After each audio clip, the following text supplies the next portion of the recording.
Okay, the 7th of October, and we continue to the next part, that is the modus of deliberation for the council system. This is the praxis. What I will say is not complete. As I say, this is a video to then upload to YouTube, so I can use the prompt, not the prompt, the transcript, and will help me to do some prompts for then use in AI models. Because in the project I say that I'm gonna use AI models, okay? And I haven't wrote a lot of books, and it'll give me some experience also doing qualitative social sciences. Now, then we have that these areas in kind of greenish are the things that I don't know. So these things gonna go through the model. And in oranges, then we have the main concepts, and these are the texts that can practically solve that or partially contain that, but this is distributed in many texts. So the project just commit to this text, but I'll try to find it in more text since I will use AI models, and because the NeuroWeapons doesn't allow me to read as I would like, because I will have already read as much as I could from Anna Hanner. Now, then the Arendtian public sphere. I will not add any more Arendtian because I understand better the concept now. The public sphere is the sphere of information in which you or any character who does politics, which is a character, the appearance of a character, deliberates information to the public. So it means that the public sphere is also different to the private sphere. That's why scandals happen, because something from the private sphere is put under the public sphere. Yeah, usually unintentional or intentional. If someone creates a character to show to the others because it's what he, she wants, value, etc., is doing this performance in the public sphere. The person might behave differently because different fields, different dynamics. Okay, this is sociology of Pierre Bourdieu. Then it will be normal to make jokes that you wouldn't say in the public sphere, and this does not have to be related with integrity. Maybe the subject and what you believe, and maybe certain things could be related to what could be the lack of integrity. But this is not the conversation anyway. Yeah, we talk about the public sphere being a performance, being a deliberation. Is where people speaks what they think it should be. And in this public sphere, even if the people is performing, is the person in itself. The person doesn't stop to be what it is, but is the person as it will be deliberating. Yeah. Now, there is a lot of this spread in different books. So Hannah Arendt had a defined concept of what is the public sphere, which is quite sophisticated because it is super important in her study to understand why the Nazis fell into the spell of Hitler. Now,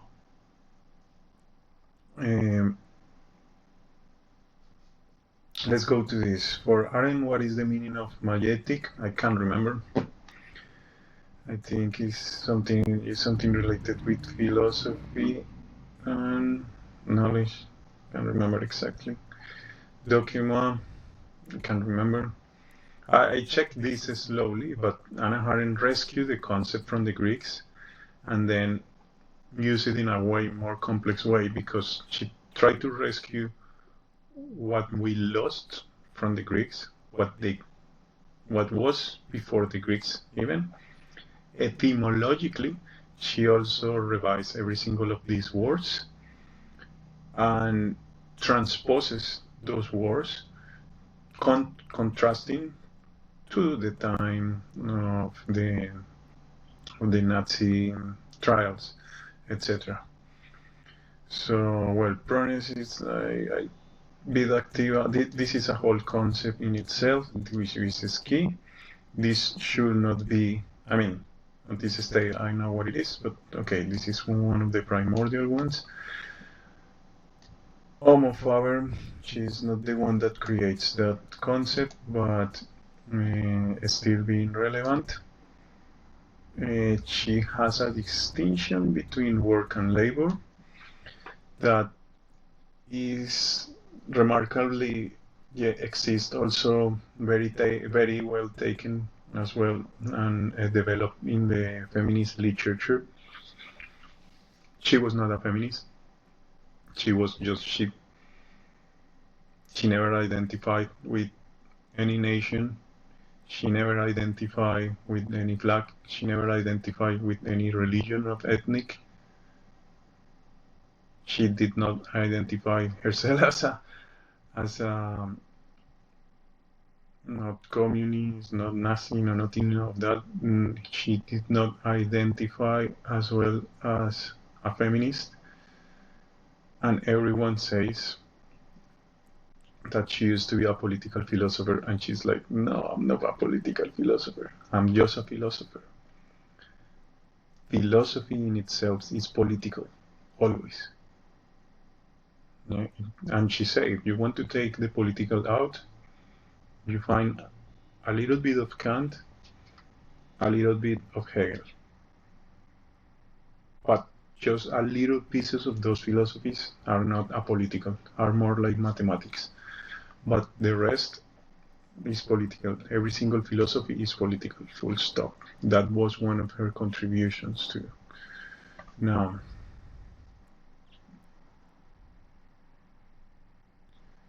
what is this?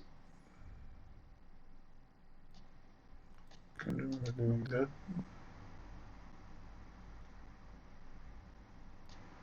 I have to check this. Okay, delegation and representation. Anna Arendt has a distinction. I don't know what is it yet. I have to find it, because she comes back to the classic rhetoric, like you could delegate power every 4 years, but that's not participatory democracy. You cannot be involved in democracy directly because you simply delegate. Then representation might be related, like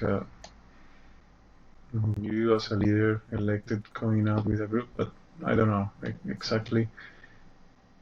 Or I know in the, let's say, in the mainstream social sciences what this means, but she has a complex meaning of what that means, if that makes sense.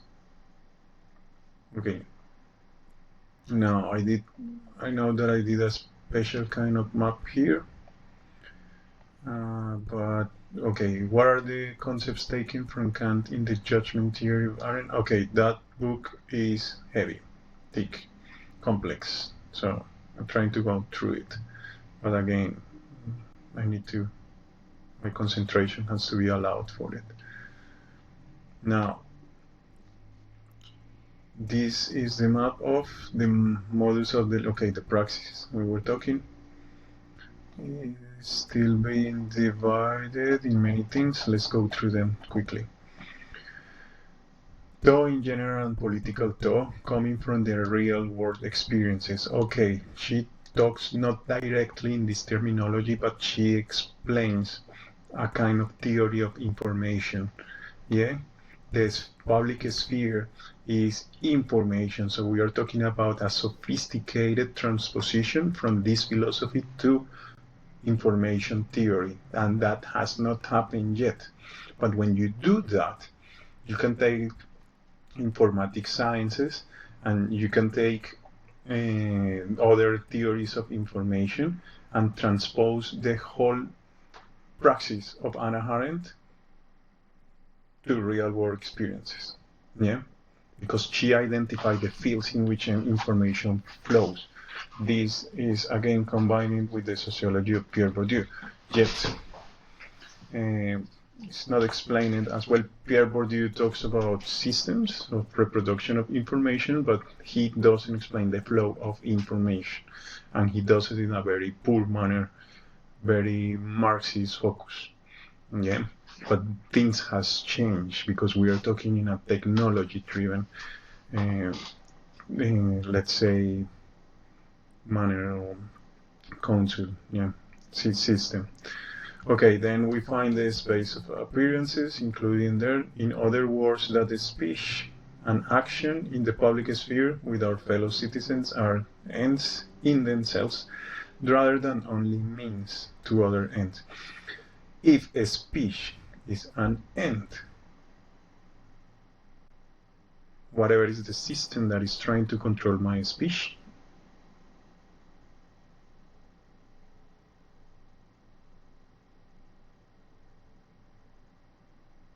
a method of domination,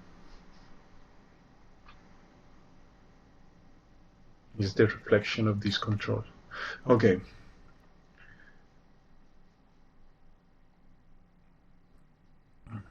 Arendt's greatest contribution to political theory is arguably her conceptualization of the public sphere as a space of appearances in which participants reveal who they are through the speech and action, jointly generate power and experience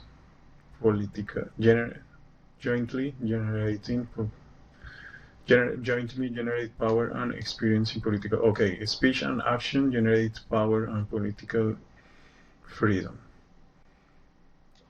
Then the word experience is here because to be able to speak means that you have political freedom. To not be able to speak means that you have no political freedom.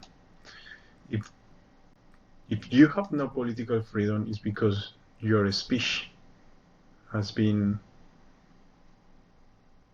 stopped. Oh, right now, your speech has been oppressed, and you have no political freedom. Then the modulation of speech is directly related with the generation of power, or its modification, its steering,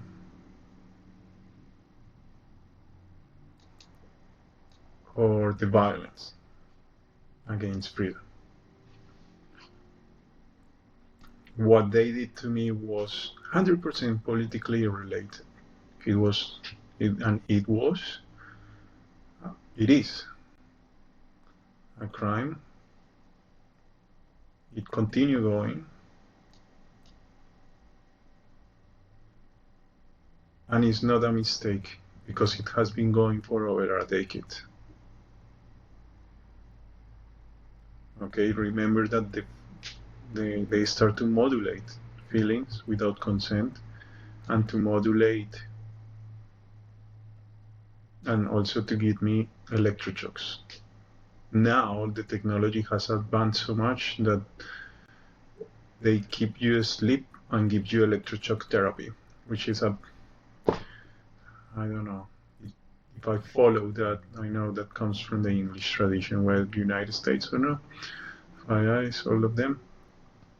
But there is certain tradition of the electroshock therapy. and I have no political freedom, no economic freedom. So in which system should or can I be free? That's the question. Now,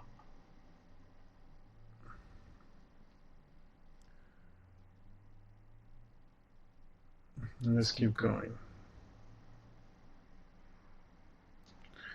Okay, vita activa, vita contemplativa. Can't remember exactly, but vita activa, we are talking about transcendence, creation, character of creation. Vita contemplativa, I can't remember what it is. What is the separation between the few and the many? The expert. Okay, she places a debate about what is to be an expert. And okay, quite complex because it's spread in many books. Then Arendt critical thinking and judgment, her response to the banality of evil. That's the book. I have not read it yet. The political and the social. I explained it before. The political is the discussion about how the social can be achieved. The social is never discussed because otherwise you are dehumanizing. The exclusion of socioeconomic questions from the political as precondition for broad civic engagement.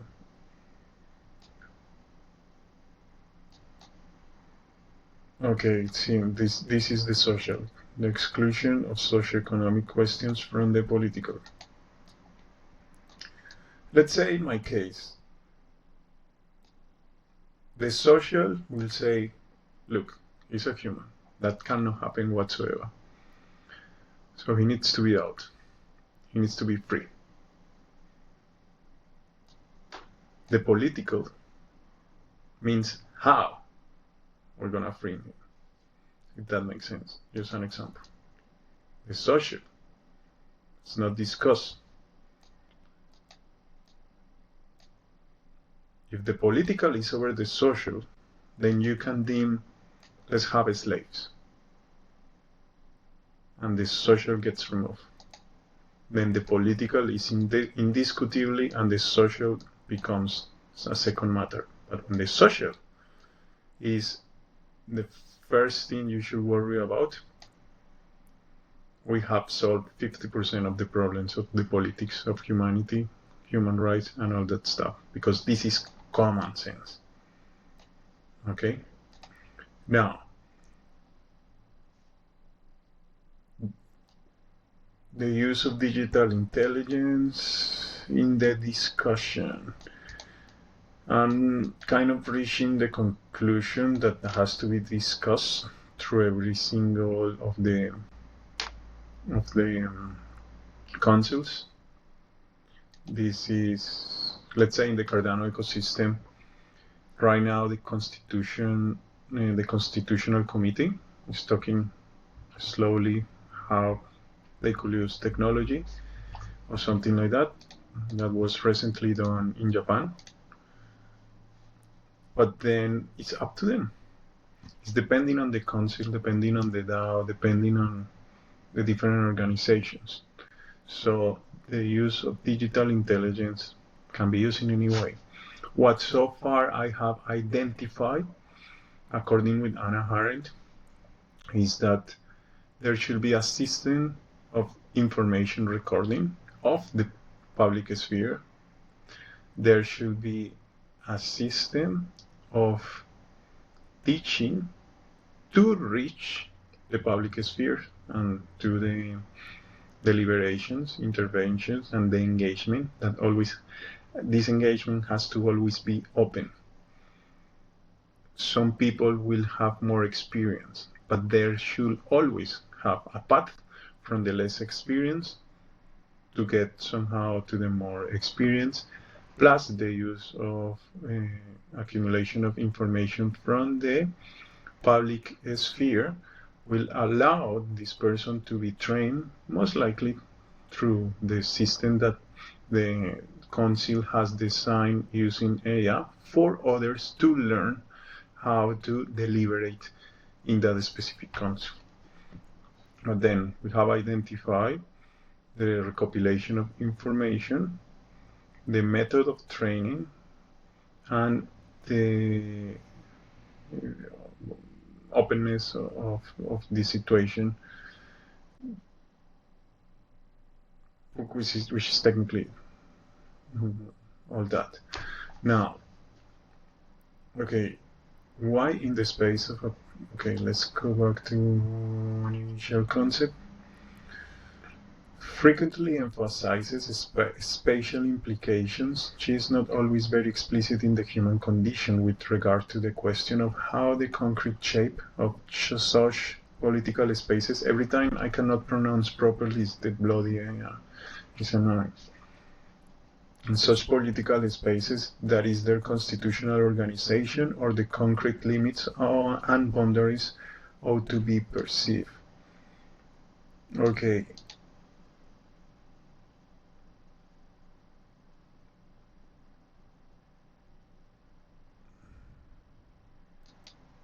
We're talking about perception and the spatial implications. She talks about the problem of many people deliberating, and that's why some deliberate more than others. But I think that's precisely one of the things that the Council solves, because we are not talking about Athens uniting many islands. Yeah.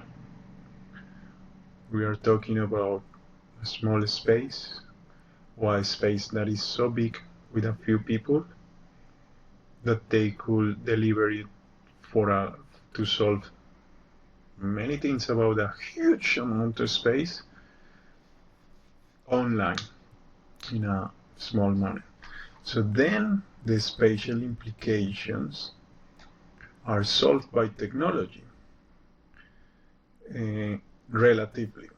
When we have many people, well, we are talking about numbers, but the deliberation can be done online. This was not an opportunity that she had at that time to contemplate, and she speaks literally that could be solved technologically. She talks about solutions that will come in the future, and she talks about decentralization as something that exists and is real, not necessarily through technology. I can't remember if she made any link between decentralization and technology, but she knew that both things were possible. She was quite smart, actually.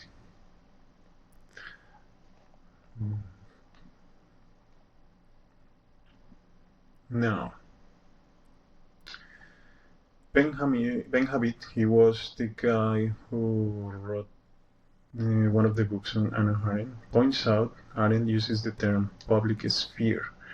Okay, that might be similar to field in at least two significantly different senses. One relates directly to the space of appearance, while the other refers more to generally common word and is obviously broader in its spatial nature.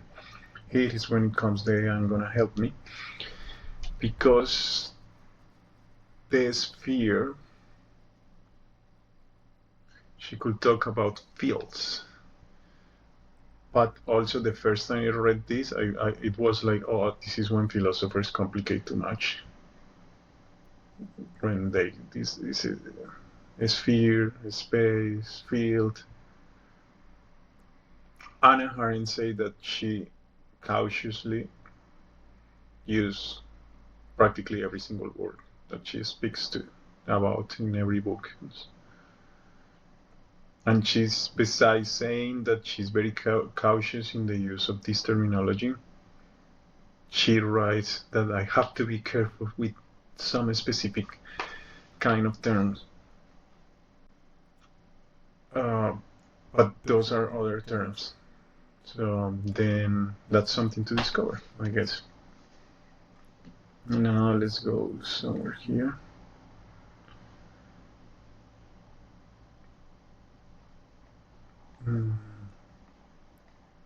Let's go here first.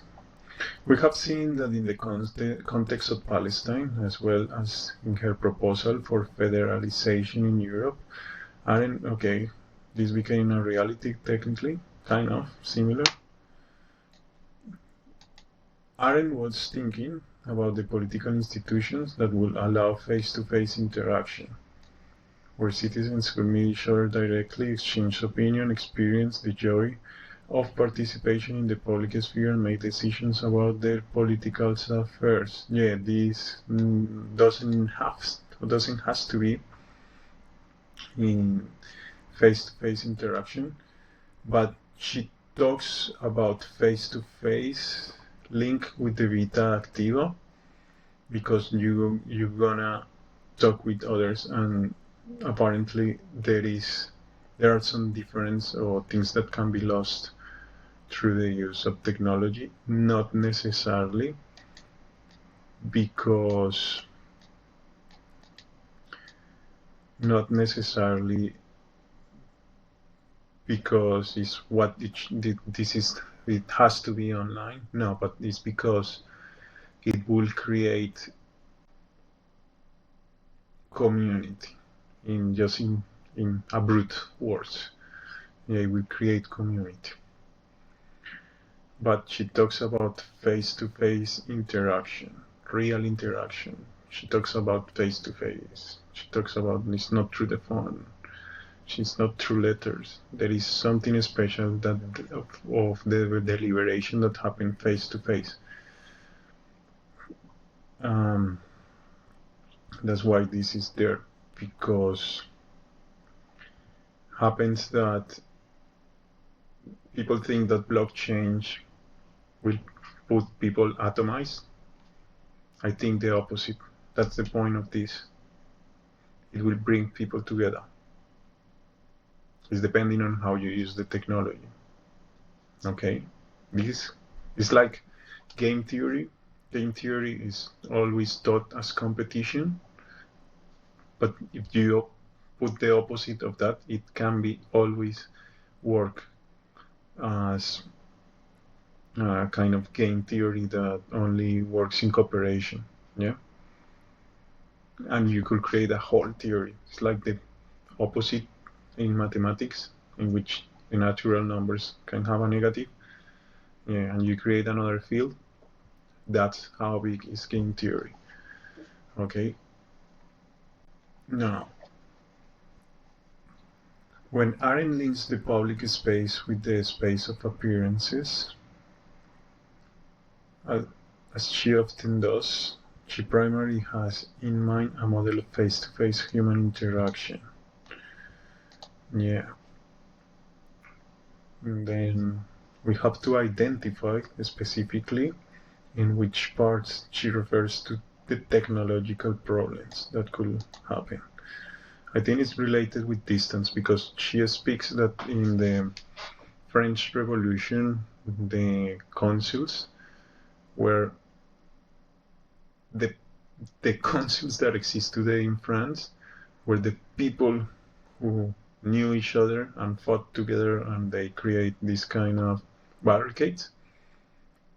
And that's how every single consul was created.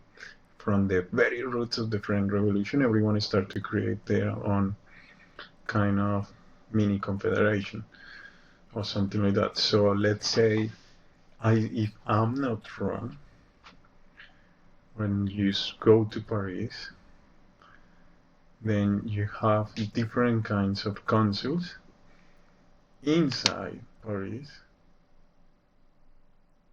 and these were created from the revolution, from the time of the revolution, because they continue just talking about, okay, you're gonna do this, we talk about this, we have this organization, you do yours, and everyone will have a different kind of jurisdiction, which is similar, let's say, to other consuls, but let's say the consuls in Australia are created, I don't know, by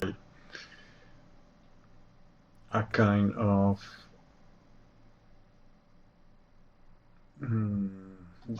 let's say geographic planning. Yeah, If I'm not wrong, in France, they are just organically created. Similar to what could have happened in the United States with the states. The states were created more or less in that manner. Okay. Now, and Anna Arendt talks about the United States. Anna Arendt gave me a little bit of the complexity of how difficult is the United States to govern. It's not straightforward. It's one of the craziest things that could happen. But that's why United States tend to be where you like it on a beacon of many values, of the Western values, because of its variety. Hannah Arendt says that variety, as the United States is, can be threatened just because the nature of nation states and the nationalism, the phenomenon of the masses, etc. Okay. We know from experience that no one can adequately grasp the objective world in its fully reality. Now the AI is not allowing me to speak, to think. Because they were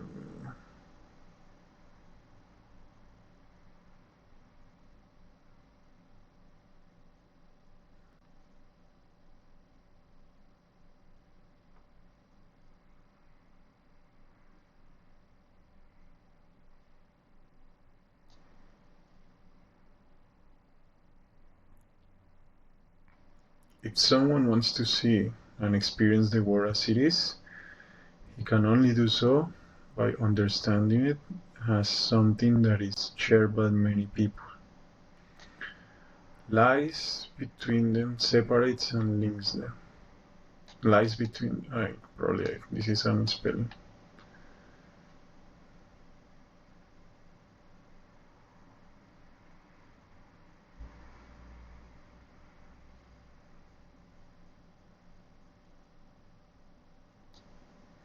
Only in the freedom of our speaking with one another does the world, as that about which we speak, emerges in its objectivity from all sides. Only in the freedom of our speaking with one another does the world, as that about which emerges, which is, well, okay, there is, without speaking, there is no freedom. She talks to be politically free. Freedom is a precondition of politics. Living in a real world and speaking with one another about it are basically one and the same. Living in the real world and speaking with one another are basically one and the same. Yeah, that's true. If you cannot speak freely with someone, you cannot live with someone. You can stay with someone, share the same space, but without communication, you are not living with that person.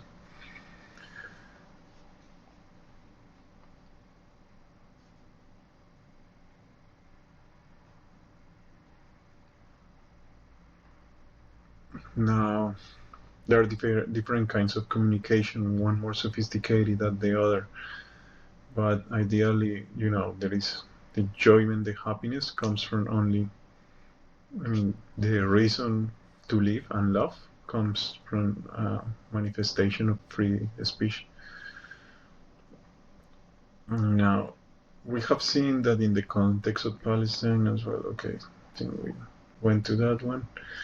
Remember that Anna Arendt proposed solution for the conflict with Palestine. And yeah, I suppose it's there in the fridge. And yeah, Anna Arendt. Yeah, great. Okay, now, holy shit. Now the AI is giving me a little bit of pain and a little bit of lethargy. And this is only half hour. Let's go for this big piece so I know where we left.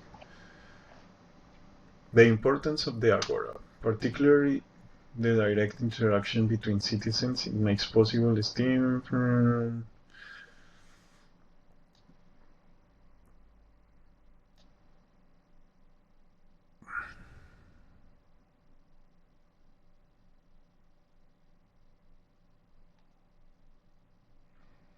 Okay, this talk about fame. She talks about the motivation.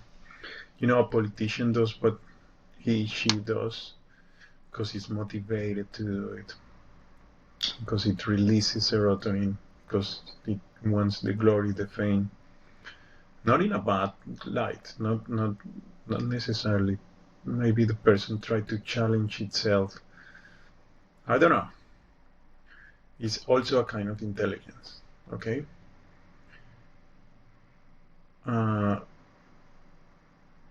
But this is key. Maybe that's why she talks about the face-to-face interaction, because she talks about this kind of motivation being key for these concepts to work. Yeah. Okay. And similarly, by Doxer regarding another person's speech and action, we can grant her fame. It is important to stress this possibility to gain fame not only through the great deeds but also through the great words, as this is exactly the shift that occurs from kinship to the polis. Polis life loses opportunities for the truly extraordinary, and its doxa therefore becomes more and more an opinion by which the citizen distinguishes himself in the constant activity. So distinction. Okay, we can join this with the subject of Pierre Bourdieu as this, yeah. This fragment is too short to understand the context. Could you provide more details about what you are trying to join, or the purebred subject you're referring to? Alright, that's a good one. Right. The constant quality, I can't remember what it is, but the less shining glory of the immortal fame that follows. Okay, so there is a point.